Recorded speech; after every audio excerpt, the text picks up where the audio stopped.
La vigilancia antiaérea tomaba medidas ante los apagones y simulacros de ataques aéreos. Sin embargo, la intensa actividad iba más dirigida a tranquilizar a la población civil que a detener los ataques. Donde aparecían baterías antiaéreas, solían ser simulaciones de madera. Las armas de verdad se necesitaban en el frente. Los americanos empezaron a despreocuparse de un ataque directo o una invasión, pero estaban equivocados. Estado de Washington, en la remota costa del Pacífico a principios de 1945. En las instalaciones nucleares ultrasecretas de Hanford, América fabricaba las primeras bombas atómicas del mundo. De repente, se cortó el suministro de energía eléctrica. Las bombas del circuito de refrigeración de los reactores nucleares se pararon. El sistema resultó dañado por el impacto de una bomba globo japonesa lanzada desde el otro lado del Pacífico. Afortunadamente, los elaborados sistemas de emergencia desconectaron los reactores con una perfecta coordinación a pesar de no haber sido probados antes. Se evitó la fusión accidental del núcleo. Desde noviembre de 1944 los japoneses lanzaron 9.000 de estos globos bomba hacia la corriente que cruzaba el Pacífico sobre la costa oeste norteamericana. Cada uno llevaba una bomba antipersonal de 16 kilos y 2 bombas incendiarias. Las bombas provocaron incendios forestales en Oregón, el estado de Washington, Idaho y el norte de California. Una de ellas llegó incluso a Detroit. La amenaza de un incendio forestal era una gran molestia, pero el auténtico miedo de las autoridades americanas era otro cargamento que podían transportar los globos. Tenían pruebas de que Japón había lanzado granos de arroz contaminado de peste bubónica sobre China. El ejército americano y los cazas fueron desviados de primera línea para interceptar los globos bomba. Desplegaron a un gran número de soldados y productos químicos descontaminantes por todo el oeste. El 5 de mayo de 1945, un globo bomba japonés mató a 5 niños y una mujer cerca de Lakeview, Oregón. Fueron las únicas víctimas en suelo norteamericano como resultado de la acción enemiga durante la Segunda Guerra Mundial. La rígida censura evitó que cundiera el pánico entre el público americano y que los japoneses supieran si sus globos bomba habían llegado a Estados Unidos. El aluvión de globos japoneses fue un fracaso. El plan más realista para bombardear Estados Unidos llegó del tercer miembro del eje, la Italia de Mussolini. Antes de la Segunda Guerra Mundial, el aviador italiano general Italo Balbo dirigió un escuadrón de 23 hidroaviones S-55 de Roma hasta Chicago vía Nueva York. Cubrió la distancia volando en etapas.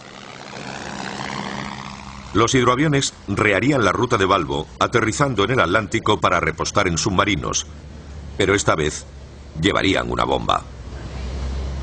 El plan quedó en el olvido cuando Italia fue derrotada en 1943.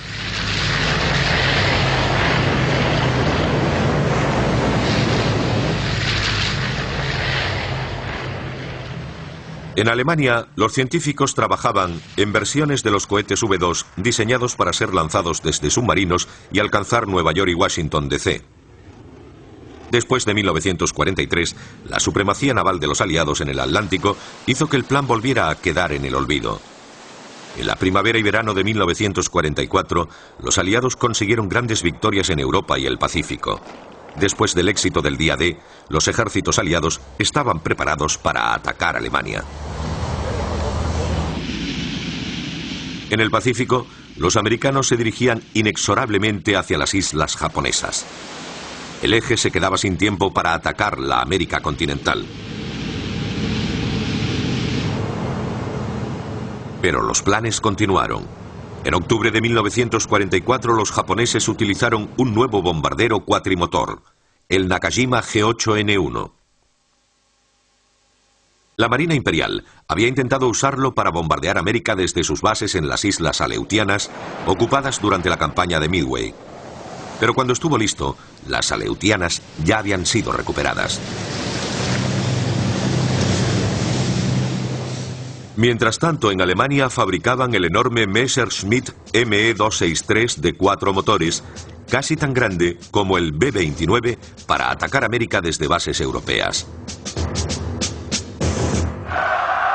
Las primeras noticias de la existencia del bombardero Me-263 llegaron después del complot de asesinato de Hitler en julio de 1944, cuando la radio alemana anunció que un Me-264 estaba listo para llevar al Führer a Japón si los conspiradores hubiesen realizado su plan. La obsesiva preocupación de Hitler por la derrota ante Rusia evitó que el Me-263 entrara en funcionamiento. Pero Hermann Göring no cejó en la idea de atacar América. En 1945, en los últimos meses de la guerra europea, ordenó la construcción de un ala volante para atacar Nueva York. Afortunadamente, Alemania se rindió antes de que empezara a fabricarse. Japón no tuvo tanta suerte. Un nuevo bombardero aliado estaba a punto de aparecer sobre los cielos del país del sol naciente.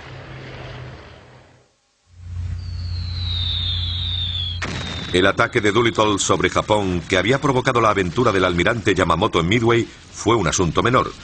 16 B-25 habían atacado desde un portaaviones cercano a la costa. Para dañar realmente a Japón necesitaban algo grande que pudiera volar a gran altura y cruzar el Océano Pacífico por sí solo. La superfortaleza B-20.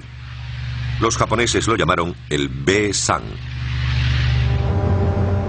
A finales de 1930, la empresa aeronáutica Boeing, financiada por la banca, empezó a diseñar un bombardero con el doble de tamaño, carga y alcance que su fortaleza volante B-17.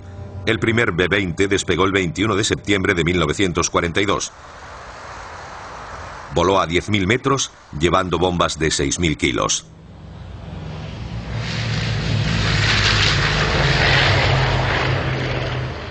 A las ciudades japonesas les llegó el turno de practicar simulacros de ataques aéreos. El primer ataque de un B-29 ocurrió el 15 de junio de 1944 contra la acería Yawata. Pero los primeros ataques del B-29 en los inviernos de 1944 y 45 resultaron inútiles. El mal tiempo, los problemas mecánicos y los fuertes vientos a grandes altitudes hicieron que solo la mitad de los aviones consiguieran su objetivo. Europa envió un nuevo comandante que puso las cosas en orden, Curtis LeMay, de 39 años. Aligeró los B-29 de sus armas pesadas y los hizo volar a menor altura, cargando con 1.520 bombas incendiarias.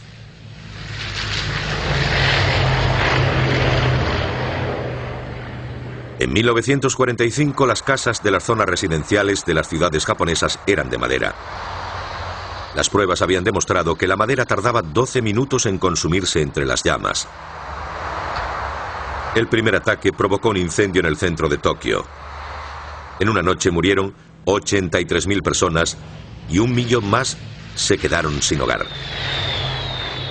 Japón necesitaba urgentemente una defensa contra los B-San. Ya iba de camino desde Alemania. A principios del verano de 1944, un submarino japonés partía de Alemania hacia Japón.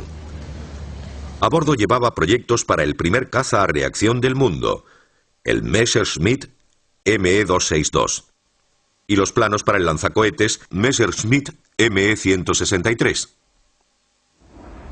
El 12 de enero de 1945, Japón firmaba un acuerdo con Alemania para fabricar el Me-262.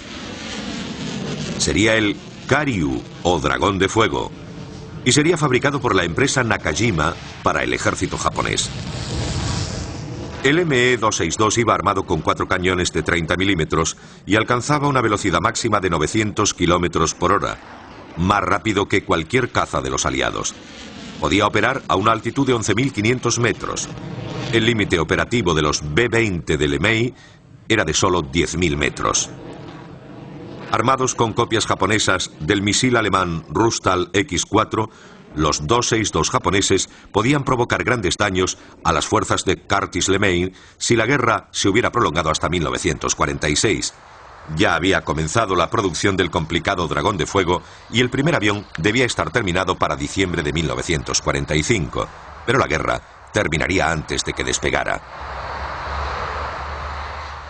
La mejor opción de rápida construcción parecía ser el pequeño Me-163. Era de madera y usaba un motor turbo relativamente sencillo. Podía alcanzar los 10.000 metros en 2 minutos y medio. Volaba a 900 kilómetros por hora y estaba equipado con 2 cañones de 30 milímetros. Alemania exigía 20 millones de marcos alemanes por los planos del 163. Pero los planes para fabricar la versión japonesa fueron desechados